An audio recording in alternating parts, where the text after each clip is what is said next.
Alrighty, we're live, everyone. Welcome, everyone, to our third guest artist stream here on Roundabout. We have Robin McNichlolas from Marshmallow Laser Feast, as well as Sean Stewart, Daniel Herden, and Angus Constey from the Roundabout team. And we're going to be here for the next 15 to half hour or so, talking with Robin about Marshmallow Feast. Yeah. Sean, take it away.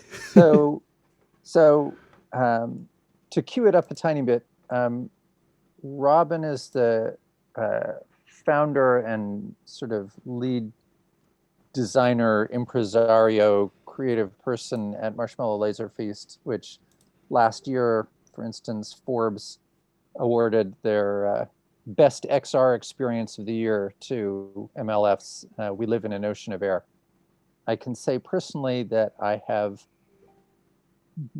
don't know that I've ever worked with anyone as irrepressibly creative as Robin. And the stuff they build is amazing and whimsical. And if you haven't seen it, I want to kick off by asking Robin to talk a little bit about a project that he's done in the past or that he's working on now, that he's interested in, just so that people watching get a sense of the kinds of things you do. Well, thanks for that avalanche of wonderful compliments, Sean. I think firstly, one of the individuals fortunate to be part of a team that ends up getting lots of credit for a whole team effort. And effectively what Marshmallow Laser Feast does is we're a creative studio and we operate in an environment where there's lots of cross-disciplinary interests, and I'd say my background is TV and film, but I've been enamored by the creative coding movement from very early on, and so been really interested in interaction. And I've always felt that interactive productions often lack a viscerality and lack the human touch, and I think that that's what we're interested in pursuing. And so the project Sweet Dreams, for example, that Sean mentioned, it's a project that is ongoing. It's been touring in a kind of vertical slice form for some years, where we've just been trying to learn how to create story around interaction. And so we're working with the British Film Institute to develop a new form, a 90-minute production, and it involves food and drink and taste and touch and scent tracks, soundtracks, and collaboration with musicians and designers and mechatronics experts and all different cross-disciplinary departments that, of course, now can talk to each other. And from that, we've discovered questions like, do we taste in our dreams? Or do dolphins dream in sonar? And that all of these questions that arise through the process of R&D and exploration are informing our creative practice. And so there's a pursuit in trying to reflect those questions back onto audiences. And it's just such a really wonderful and creative time to be engaging in this kind of experiential environment where you can work with actors, and questions around the geographic location are shattered, audiences and new narrative languages emerge. And so that's a snapshot really of a snowballing entity that has been fortunate to work with people like Sean along the way. So it's interesting that your background started in film and television, because for me, just interacting with you and looking at some of the projects and just seeing your work, you're so interested in the tactile and the physical. It's hard to imagine you ever being fully satisfied in the world of video, because so much of what you build is about touching things.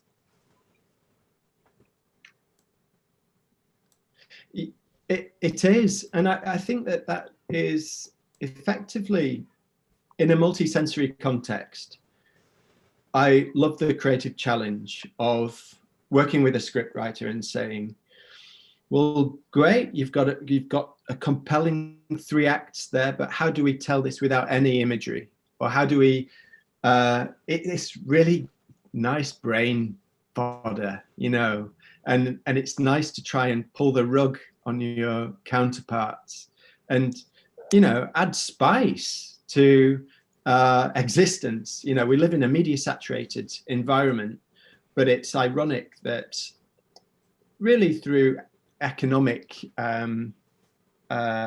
industrial refinement, you know, that we're now facing in home theatre. It's more expensive to do multi-sensory, but it's really, really interesting, you know, to create a narrative in the complete pitch black that tells the story through people's bare feet is the kind of challenge that we use as provocations to the script writers that we collaborate with. And of course it prompts lots of chin scratching and befuddlement, but it's really a useful culture to be able to get to somewhere new. Even if you end up using audiovisual, in terms of the creative process, I think it's a really healthy challenge, because you end up reducing the narrative down to the core essence of what makers are trying to convey to audiences. And if you can, and if you can level out with in the collaborative environment where everybody is honed in and knows exactly the right flavor, the right scent, the right atmosphere and tone, then obviously where there's this shared collective imagination that audiences can enjoy as well. So Daniel, over by the piano, besides doing video, also does a lot of scoring, music composition. I know he's sitting there, because I know him a little bit, thinking, wait, scent tracks? Tell us a little bit about scent tracks. How do you make that? When we were in China, last time I was at Sandbox, there was a little display of a thing that you hung around your neck that would release different scents synced to a film. Are you using those kind of devices, or how do you create a track for an experience out of fragrance? Yeah, we've done it in very different ways, and it's always through collaboration with other experts. So we don't think, right, we're now scent experts as well, here we go, and we just dial in, you know, the smell of the forest floor from our own internal what we tend to do is work with 2 sets of entities, programmers that can help us cue these things, and scent experts as well that create devices that can deploy small packets of scent, and quite importantly, jets of air that clear out the atmosphere as well. Right, I guess part of some insane children in the background. So it's 2020, man. We all roll with it. So, I hired them just for this call. It's to create a multi-sensory experience. I do not get past you in the least.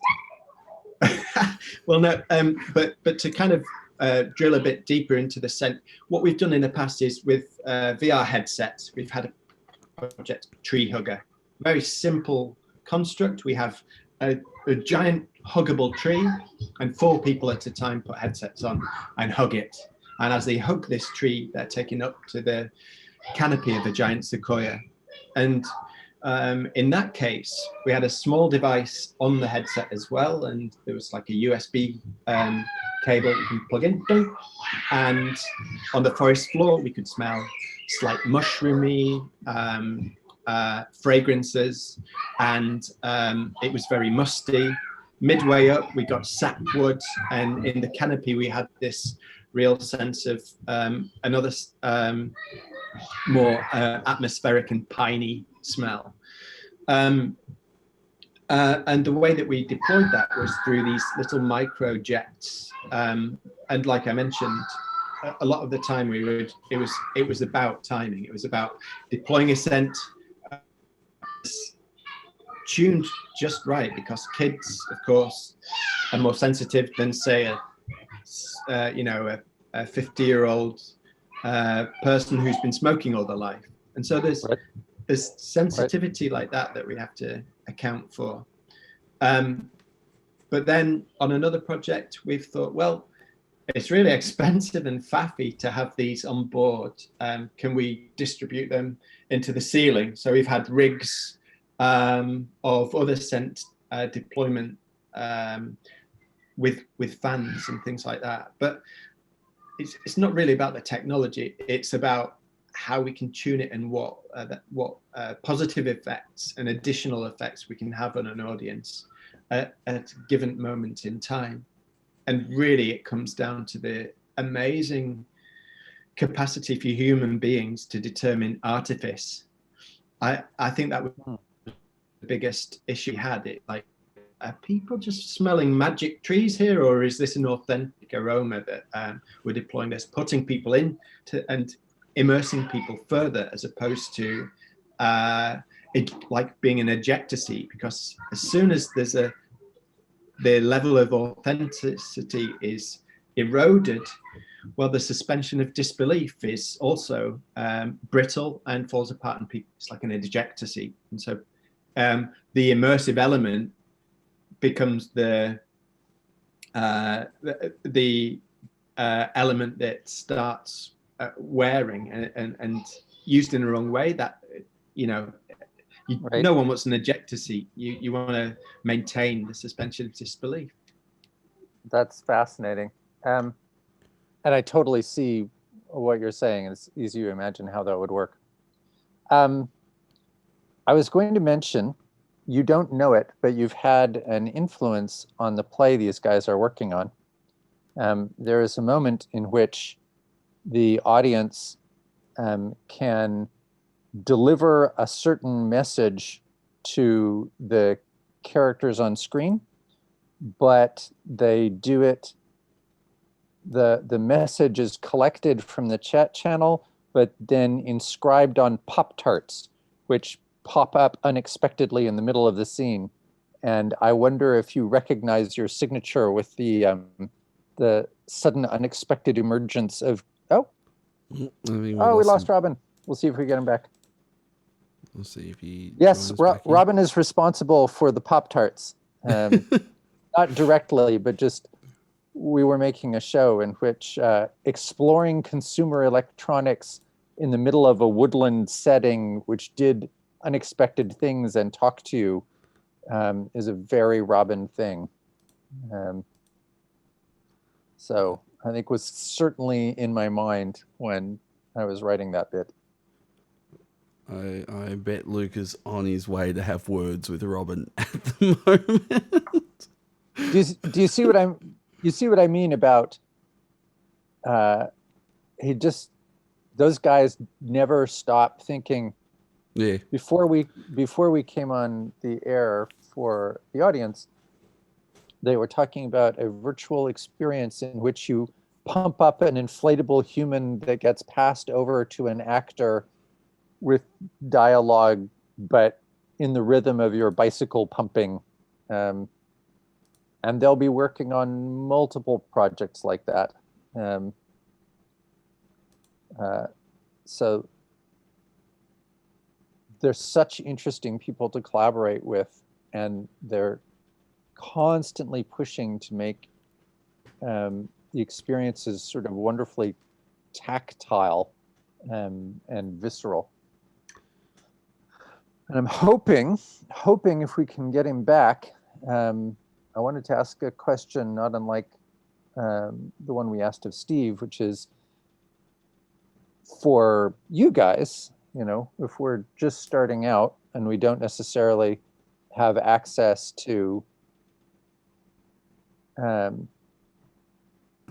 expensive stuff, how do you put together an interesting show just leveraging the creativity of the people around you with the skills they already have? Because sitting on this call right now is a very Marshmallow Laser Feast group, right? You've got a writer, a musician, a designer, a coder, and all of those people can do multiple things. Little interaction design, lighting. I know you could create a very MLF friendly kind of experience, but it's very different from typical theater, right? This is not Strindberg Act One. They create a lot of things that the audience often, it's very often experiential in the strong sense. So the audience will come into a space, explore it, feel it, discover it, put things on their head, touch things with their hands, find that when they move left, things happen with the lights, and when they move right, things happen with sounds, and have that sort of whole body exploratory experience of a space. Also cool things with lasers, but that's I don't know It's kind of in the how name. much that's in budget. Well, in a month's time, the fridge will have like laser eyes or something. Wouldn't be surprised. Yeah. The secret 17th ending is the fridge goes on a killing spree with laser eyes. I don't think Robin is, generally he isn't killing spree oriented, but the whole rest of that, yes. Like if you turned Robin loose on this production, it would be a fun house in a hurry. Man. And all the team there, I've worked with one of his frequent collaborators is a guy named Louis Mustel, who has a company called Artists and Engineers, which puts out there just what they are. And they build wonderful things that utilize a lot of tech, but also have a very elegant artistic sensibility to them. I can tell you one thing that Daniel and Bensley particularly, one thing I'm always looking for are people who can, technical people who can talk to artists or vice versa, because it's not completely a unicorn, but a person who can talk to programmers in a way that programmers understand. I've got Adam, got Robin in my. Oh, good. You might. I mean, sorry to cut you off there, Sean. No, by all Daniel means. and I like furiously writing that down, like how to get a job. I'm just gonna quickly reline all our. Oh, Daniel and Robin swapped again. I'll off you go down there, Daniel. Hey. Welcome back. Hey, Rick. Oh, man alive. I'm yeah, sorry about that. What did I miss?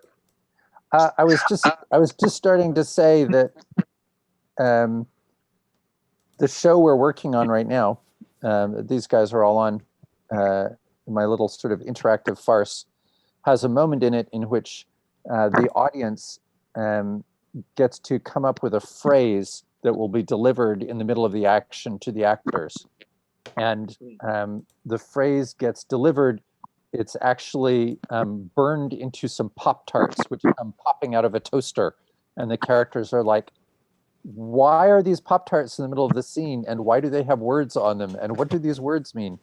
And I was telling them that that was 100% a Marshmallow-inspired moment, I'm convinced. Because I would not in the normal course of business be thinking of, as Robin would say, consumer electronics in the context of a show delivering messages. So I thought you'd be amused to see your design influence in our show.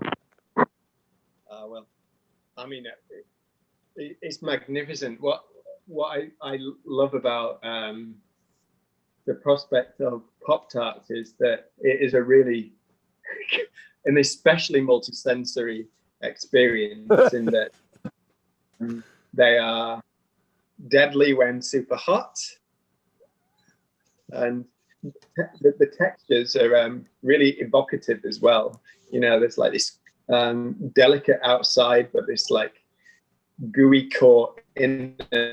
There's lots going on within a Pop-Tart in terms of its cultural association as well. I love that.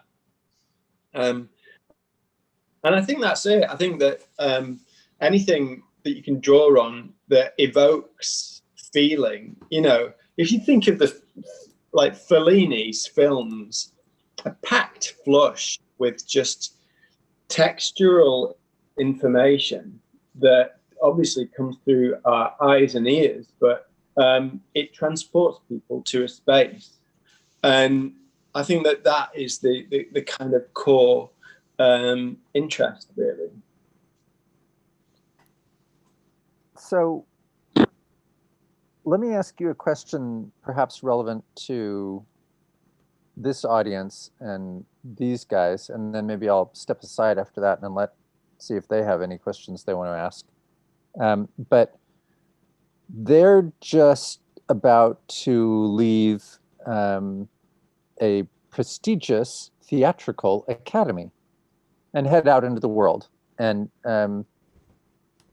those of us in the world of entertainment do not always start off in our 20s with, say, a few $100 grand in our back pocket to create laser light shows and hire programmers. But we do know a bunch of creative friends because we went to school with them. If you were making Marshmallow Laser Feast style experiences, but on a budget, you didn't have access to a lot of resources to start with, what sort of things might you build, or where might you go to get resources to build these things? Like, imagine you're 23. Well, yeah.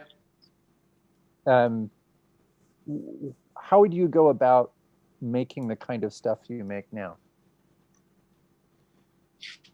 Or starting down that path, put it that way. I mean,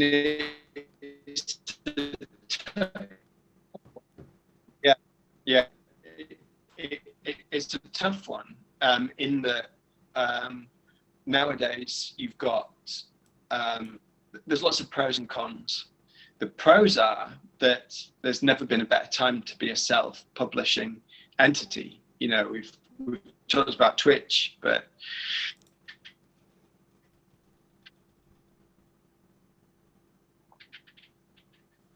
with Instagram, with other all the cliched methods that you would expect, I would say, like setting your stall out and communicating your ideas,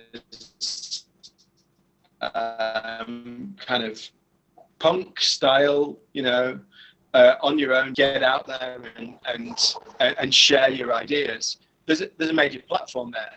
The issue is everyone is at it, and so a lot of the time you can get carried away just with the competition, and the mad saturated free-for-all. And I'd say that more than anything else, much like what I was chatting earlier about in terms of our practice, is that curiosity and maintaining a network and an interest. And if you do that and maintain an interest in the craft of storytelling, the fact that stories don't change, but the methods to engage with those stories, whether you're a maker or an audience member, do. And where do you fit in to that? Where do you fit into the celebration of stories, and how best can you communicate them? And from my perspective, if I were to start over, I would be encouraging my younger self to be looking for like minds, searching for places like maker labs, places where at first you'd be inclined potentially not to go at all. What as a theatre practitioner got any interest in rocking up to a 3D printing space? Well, I'd say there's an extraordinary amount of cross-disciplinary interest, and it's where those collaborative ventures take place. Really quite fascinating things happen. And so you might well find that when I say maker labs, there are spaces generally in the design scene of people that use, young practitioners who are young architects, young designers, young fabricators, textile developers that are active in scenes that are on the peripheral edge of the arts, as you know it. But I've realized, crikey, some of those friends, contacts, associates have been really eye-opening in that they've just sparked curiosity about totally different walks of life, but where potentially you can collaborate. And so, for instance, props, puppets, costumes, set designs can come about through these kind of collaborations, and it doesn't have to be physical. There's lots of the tools which are used by motion graphics artists, people, friends, colleagues, other people who are doing 3D animations for advertising. Well, I can guarantee that the advertising industry is a trudge and a monotonous and non-creative space to operate in. And so for encounters with practitioners in that field, something like an interesting story with a new and experimental channel might well be the thing that levers the person stuck at a computer 24/7 and really engage them. And I think that there's that creativity can really spark when it's slightly off track. And yeah, so my feeling is that cast the net wide and take interests in areas that at first might not, different crafts.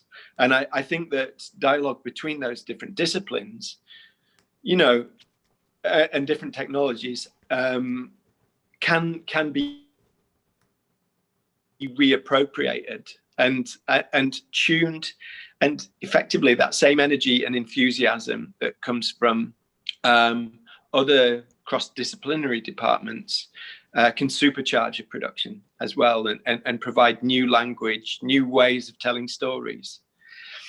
So that would be it. Go knocking on doors and exploring different departments, different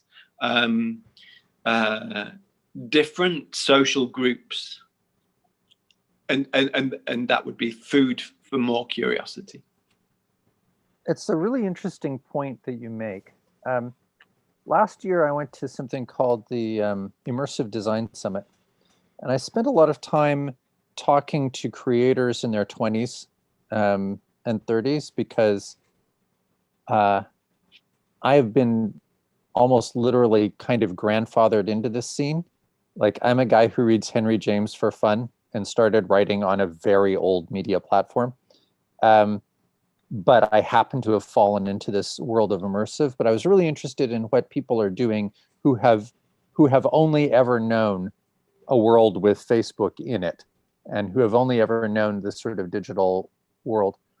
And the thing that comes up over and over and over for me was how many of them were interested in doing strangely bespoke pieces. And after you talk to them enough, I have a theory which is fanciful, like many of my theories, but it was hard not to think about arts and crafts and William Morris.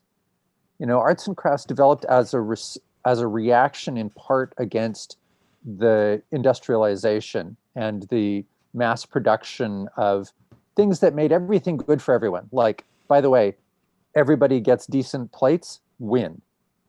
But at the same time, there was this feeling that some sort of individual spark had been lost, or that we wanted something other than just the mass produced.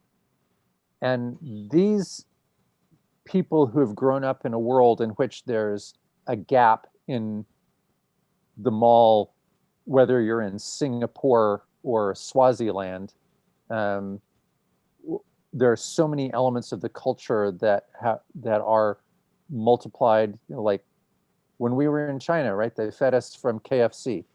We were eating Kentucky Fried Chicken in China. Not the best Kentucky Fried Chicken you've ever had, I will say, but nonetheless. And a lot of the practitioners had this very arts and crafts sort of vibe, which sort of chimes with what you're saying. Like, William Morris launched a revolution with wallpaper. You know, what? But it's was very interested in textile arts, and I noticed that you used the word craft multiple times when you were talking about that. So it does feel like there's a vibe in the air that somehow has that maker instinct and that cross-collaborative instinct, and the instinct to make something that is somehow bespoke and personal rather than ephemeral and mass produced. Yeah, I think that's it. I think that what you're saying, I completely agree with, and I think it's probably a reaction to how there's a kind of collective mantra within our team, which is, how can we make this more human? And I think that there's a sterile, especially using technology, if you think of, it's widely known that technology is a barrier between the artist and the audience. And how do you reduce that barrier so there's a fluidity, and exchange is more about the exchange of thoughts, and more often than not, the use of technology and the problems we have with it are cold, sterile, mass, and as a result, it dilutes the viscerality, the human aspect of what we're trying to get across. And so, in terms of interaction, one example of that is that we're so indoctrinated through mass production of things like iPads and smartphones and mice and tablets that our contact and tactile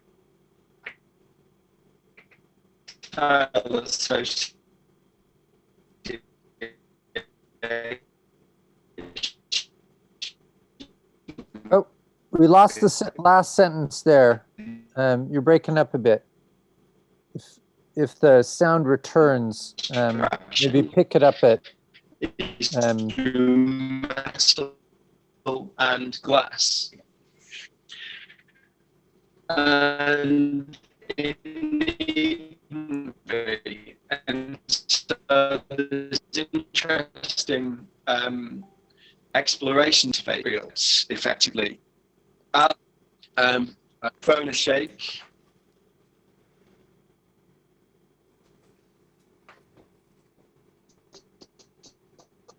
Let's see, are you back, Robin? We were having a little bit of difficulty catching your audio.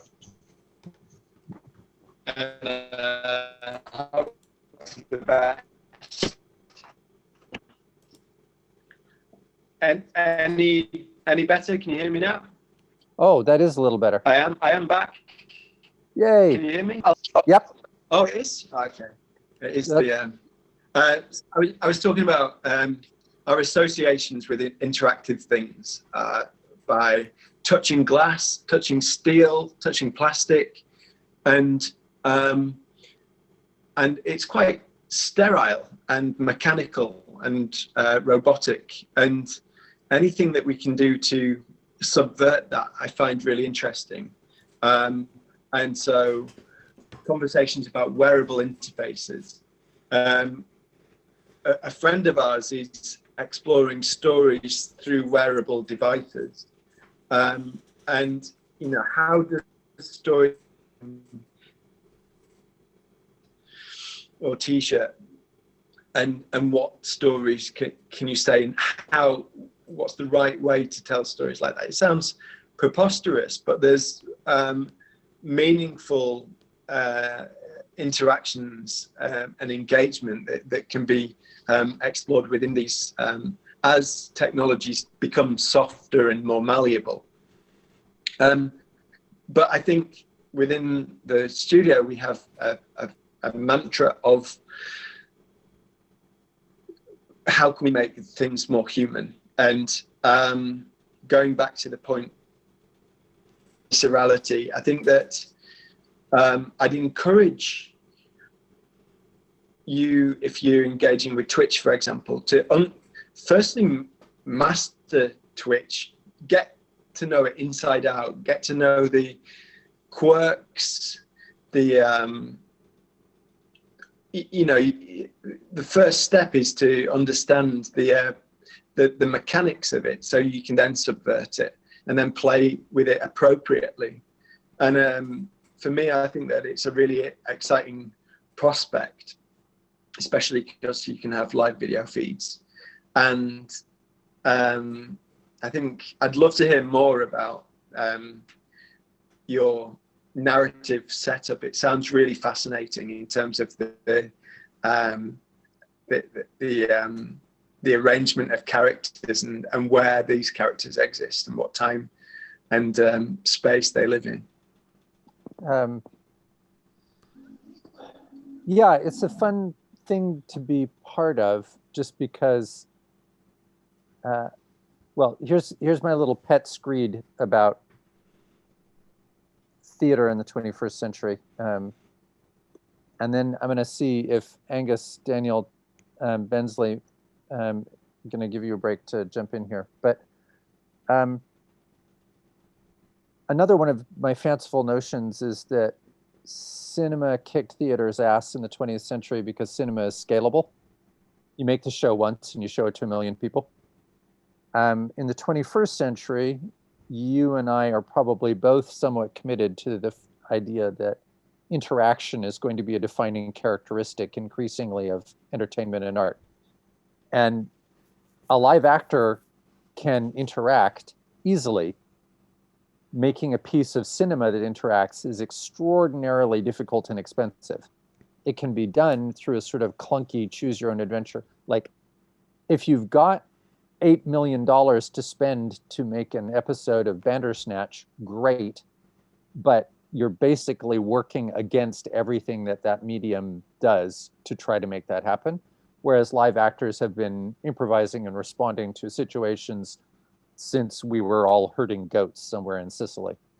And on top of that, a platform like Twitch or Facebook Live means that suddenly theater, live theater, is every bit as scalable as movies ever were, right? We're going to make something on a platform that will reach more people potentially, that could reach more people than the entire Cineplex Odeon chain. Yeah. And even after we do it, you can still find an archived sort of cinema version, but live, you have huge scalability suddenly, and you can leapfrog back over cinema because you also have interactivity much more easily in this format than you do in a cinema format. So that's, that is one sort of formal underpinning of the play. The other thing is it's just really funny to watch actors try to do a play in which they have to, at a moment's notice when the audience asks them to, play entirely different characters than they started out playing, including the characters that were being played by the other actors in the scene. So like suddenly Lee is, one of our actors is a 6'4" dude, and another of our actors is a 5'4" woman with a completely different manner, and they have to be each other some nights, and they don't know which nights they'll have to be which of one another. So it's an enormous challenge for the actors to get their heads around. Absolutely, yeah. And it's funny thinking of entities like Tender Claws, who make the Under Presents. I'd encourage people to have a look at that. It requires a VR headset, but to your point with regards to new audiences and emergent, especially new audiences who are digital natives, who have instinctively, unconsciously interacted their entire lives. I think that's one of the issues I have with the old guard, really, in terms of art forms such as documentary that is presented in a gallery, that is on the one hand akin to interaction, because you can enter a video art piece at any stage, but the conversations I've had with people within that kind of world who just can't comprehend audiences that are preloaded with the innate ability to interact, trying to convey that you can do these things and that there can be live events and moments in time that can pass, and that was just a one-off, is quite difficult for a lot of people, for the generations of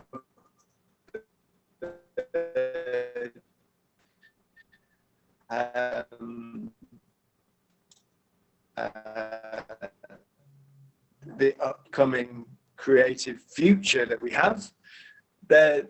It's really encouraging, and I think just from we're an wandering further from intellectual sound position of itchiness.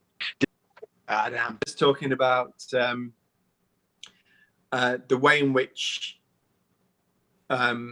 audiences, basically theatre practitioners, are tooled up and are able to engage with these dynamic environments, these dynamic situations, and so they're really compatible with digital media. I agree 100%. I have a slightly meaner way of stating what you put so pleasantly there, which is the worst VR you ever saw was made by some guy who went through film school. Just because all the instincts in making movies are wrong for interactive. Like everything in your bloodstream about controlling second by second where people are looking, which is the art of film, is just sets you up to do exactly the wrong thing in an immersive situation. I wanted to give a chance in case Daniel or Angus or Bensley, you had anything you wanted to ask about. I know before you guys all jumped in, Daniel and I were talking about one production that you guys had done, Feasts in the Eyes of the Animal, and some of the visual effects and all that kind of stuff. And we were kind of like wondering, like, were you using Unity or something? Like, what engine were you using? Were you using custom assets and importing it, or something that's designed from VR ground up, or... Yeah, we for a project like for three of our key projects that we still tour, we use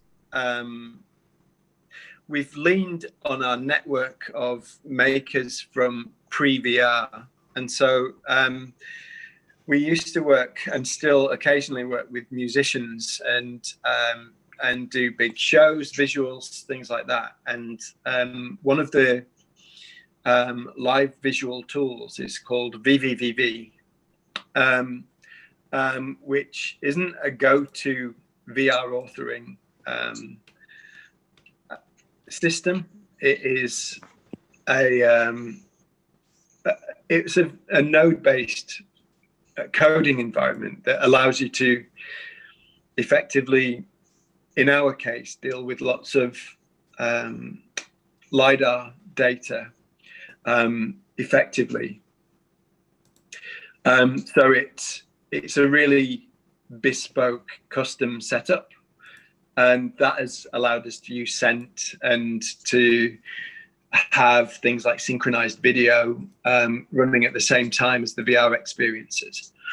But there's only about 3 people on the whole planet that can use it effectively. So it's a real headache because one of our developers is an Italian guy who spends half the year as a musician, just being a musician, and when he's available, it's like we jump at the opportunity to work with him. But it's not the best in terms of being able to hand over work. Lots of it is locked inside these talented individuals' heads. But that said, we use Unreal Engine and Unity a lot as well, and I'd say each have their benefits. And there's far more people and more tools available with software such as Unity and Unreal Engine, where there's like lots of YouTube tutorials, lots of freelancers and tinkerers that you can engage in. There's more activity globally because, the games engines are used for primarily making apps and computer games. But with that comes different aesthetic magnetism. You get a lot of people learning Unity or learning Unreal Engine to make computer games. And so lots of the sensibilities that go with, you meet individuals who are just dead set on working on a AAA game shooter, and that's all they want to do. They want to make gothic environments, or they want to make a certain aesthetic that fits with a zombie game. And so the artistry and aesthetic interests tend to be biased towards gaming. That's my point. And so it's fine. We've found that locating expertise from architects, designers, other kind of courses. We work with a course in London called it's Design for Performance Interaction. And they're using games engines, but have a very different aesthetic compass. Yeah, my current so third years in the technical course do a research project at the end of the year, and my one I'm doing is software design development and how that can inform and progress in the industry. And I'm looking into a lot of like Unity, and I think Unity itself has finally woken up to the fact it can be more than just a game engine. But I just quickly looked up VVV, and it very much looks a lot like a hyped up touch designer, which is with its work method. And I can definitely see how it's hard to collaborate in that kind of environment compared to Unity, which is in terms of like multiple people working on the same document. At the moment, where one of our characters is built in a similar engine as VVV Touch Designer, which Daniel's currently got the headache of trying to do. Oh, well, it's brilliant, and our lead tech developer is a touch designer evangelist. I'd say from the performing arts standpoint, its ability to integrate with lighting desks, sound desks, and it is really compelling in specifically the live environment. But generally, it's horses for courses, and it is really it's down to the individuals behind the computers, and depending on what you want to do. Unreal Engine, for example, has much like what you mentioned with Unity, completely woken up to the fact that they are more than just a games engine. And so there's productions like the Childish Gambino Coachella performance that was a full dome. And so there's lots of back-end tools allowing for multiple projector stitching going on. Similarly, there's lots of OSC functionality now, so you can integrate with sound desks, lighting desks through that in Unreal Engine natively. And what's compelling is that both Unity and Unreal are going guns blazing in the performance capture virtual production as well. So you're getting lots of mocap cape functionality as well. So for virtual beings in your production, much like what it sounds like you're doing with the Touch Designer setup, there's a bit more fluidity there, and it's not as dependent on custom builds. But I'm not going to wade in and say it's a doddle, because there's always headaches with mocap. Well, I mean, Unreal made a big deal, and reasonably so, about the fact that they produced the way The Mandalorian was produced was entirely on Unreal sound stages, as it were. And they're very invested in providing a sort of cinematic pipeline. And then you and I this spring were both working with Graham Devine, and Graham has been building a little pipeline that will take things out of Unreal and throw them all the way over to WebXR. So de facto, you can make an asset in Unreal Engine and deploy it to a web-based AR. And Graham has built a thing that will mean that you can make that Unreal asset and place it in your space on your mobile phone without having an app on the phone. So reducing the friction point of needing an app along the way, super, super useful. Also, Graham being Graham just decided to write his own VSLAM algorithm to locate you in space, because Graham can do that because he's Graham. But it's fascinating to see those toolkits coming into use really, really fast. Like a lot of people attacking this class of problem from a lot of angles. It's really interesting. You should mention friction points as well, because I think that's a really big, it's a massive consideration. Uptake. So yeah, but I'm interested if you guys are engaged with Touch Designer. Is that something that's taught, or is that a self-taught, self-initiated approach? Specifically at our university, video design is kind of, if it's not asset based, it's kind of find something that works for your particular show and figure it out. So in this particular case, in previous years, we've had some specific applications where people have delved into Touch Designer, and it was kind of just after, it was like a reaction to our show in terms of we need reactive, like a lot of reactive animation. Let's try and do this algorithmically. They're digital characters. Perhaps they can be presented in like an algorithmic fashion. So it's reactive to this particular show, and it's not explicitly taught, but you know, there's resources available if people in our course decide to go down that path.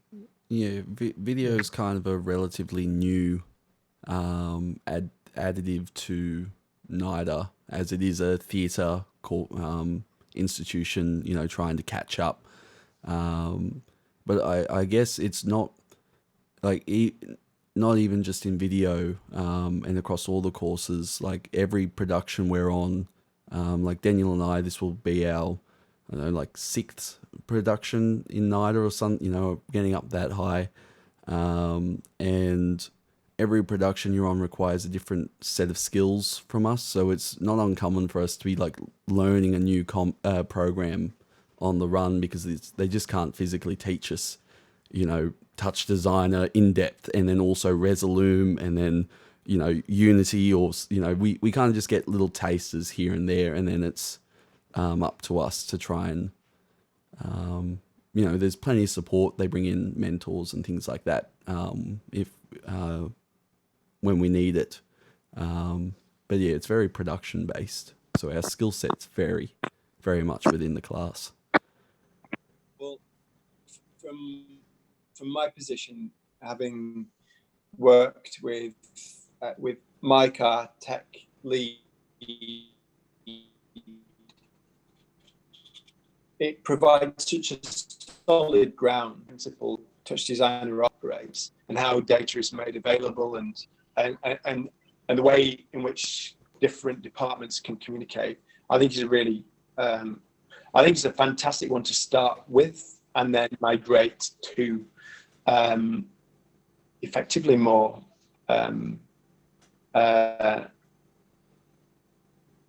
in terms of Unity. It's less complicated, and I'm just trying to think. Where I'm going with this is I think it gives you a really good footing, whether it's Max MSP, that gives you that just the core logic of how these systems communicate, and what you can do with events and triggers and things like that. Then sets you on the right foot to then engage with Unity and Unreal. It's insane what is around the corner as well in terms of the production values of where the virtual production is going. Much like what Sean was mentioning about The Mandalorian, the cloud-based rendering and all the kind of things that the games industry is pioneering leans towards, you know, we talked about the uncanny valley a little bit, and the way in which effectively gamey production values are going to be very quickly converging with filmic production values, and so they will be indiscernible. Therefore, the collective sense of what is real and what is fake, like for example deep fakes, is going to be a harder thing to determine. And I think that from a theatrical standpoint is really quite compelling for theatre. It's the meaty stuff, right? Dealing with truth and the suspension of disbelief is central to theatre. And I'm not by any means an evangelist of the photoreal. I like you heard me talk about, I'm more interested in reducing stories and being minimal and effectively the less that is conveyed, and handing over that processing to audiences' brains, I think, is the most artistic approach, and it gets the most compelling results. But that said, the photorealism is going to be a thing moving forwards down the line. So things like the virtual beings. There's web conventions like the Virtual Summit, for example, the Virtual Beings Summit, led by Ed Sarchi, who is dealing with lots of AI and virtual humans. And I think it's just it brings lots of new conversations about identity to the fore. And so gender fluidity, engaging socially. People don't necessarily have to take human form at all these days. And I think that's quite an interesting area too. I read an interview, I hope I'm not butchering this, but the Wachowskis said the first part of their journey to eventually transitioning gender started in the 90s on internet chat rooms, where they realized we don't have to be marked a certain way. You can just present something that feels like more authentic or simply just different version, so you're not locked into. And they found that kind of the gateway to becoming less boxed in than they had previously. There's a Pandora's box there for sure, and there are going to be both wonders and perils. And I think we can probably all think of several examples of each, but it's an interesting world. When you're making your point about minimalism, one of the people that's going to speak later down in our sort of list of guests is Jordan Weissman, who's the guy who invented alternate reality games and that I've been making stuff with for 20 years. And Jordan is a game guy. He's made tons and tons of games. But he says all the time, whenever you can, turn the story over to the infinite resolution renderer. So unlike many people in games, he likes text. It's super, super cheap, and it just engages the infinite resolution renderer, which is so much less expensive and so much more compelling than whatever you're doing in whatever engine you're working in. Any last thoughts? I feel like we should let Robin go here. Yeah. But any last things from the NIDA contingent? I know the audience would love to know, is there a way people in Australia could see Marshmallow Laser Feast's work, Robin?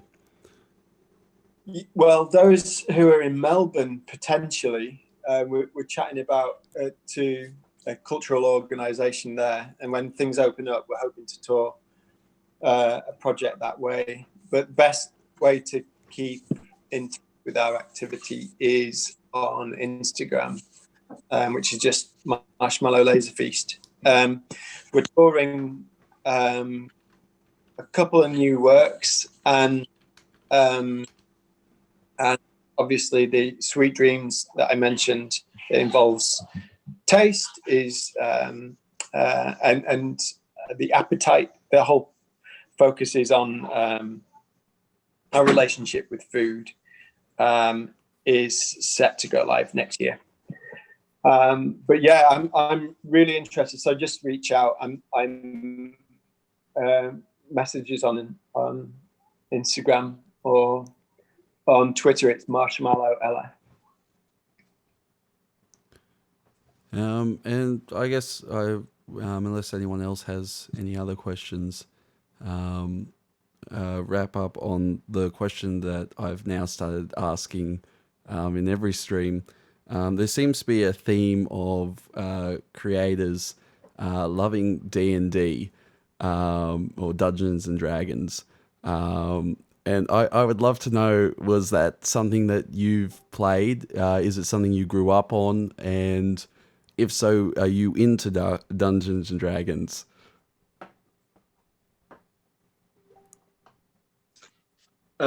No, and I grew up in the sticks, so I grew up climbing trees to quite an embarrassingly late age. So we've probably played lots of kind of Dungeon Dragons-y things, but we were left to our own devices in a rural environment, really. And so that was my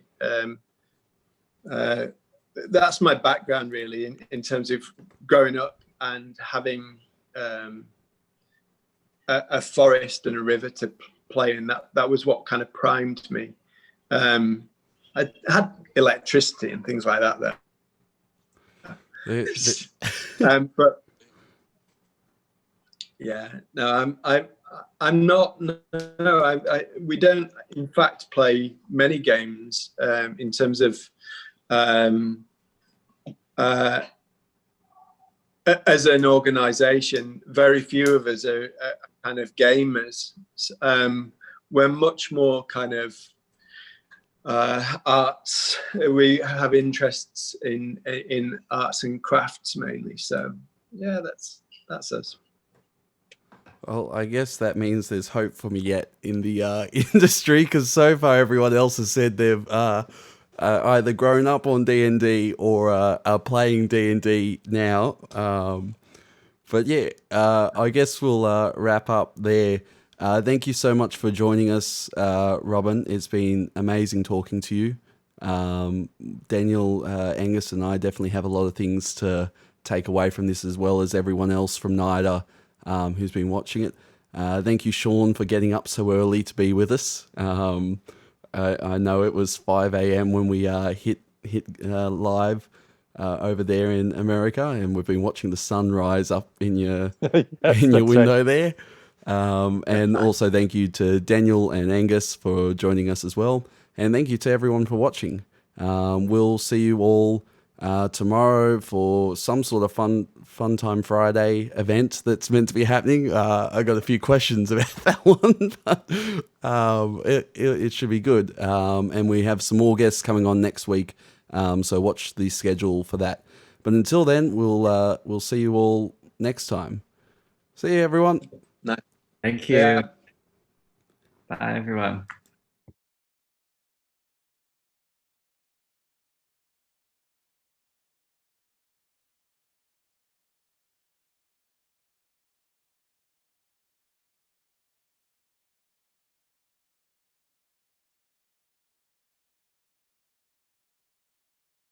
And do it one more time for me.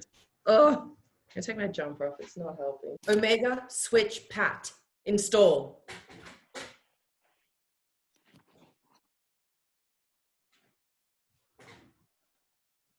Whoa. I'm Sam. Sam. Sam. Whoa, dude, I'm in her yurt. No. No, no, no. I'm in her everything. Good. This is art right here. The thing is, it's Go not with it. no. It's not no. It's now. Anyway, there were these people there watching us, and Watching. they were, watching the stream and talking about us. No, no, no. No. Are you sure Ah. they said that, or is that just something you wanted to get off your chest? N-A-O-U. Okay, well, Yeah, that's a bit rude. A-U. Oh, hell. I'm Pat. That's pretty good, right? That's the best thing I've ever seen you do, Lee. That was great. Anyway, there were these people there watching us, and Watching. they were, watching the stream and talking about us. What did they say? Oh, dude, just like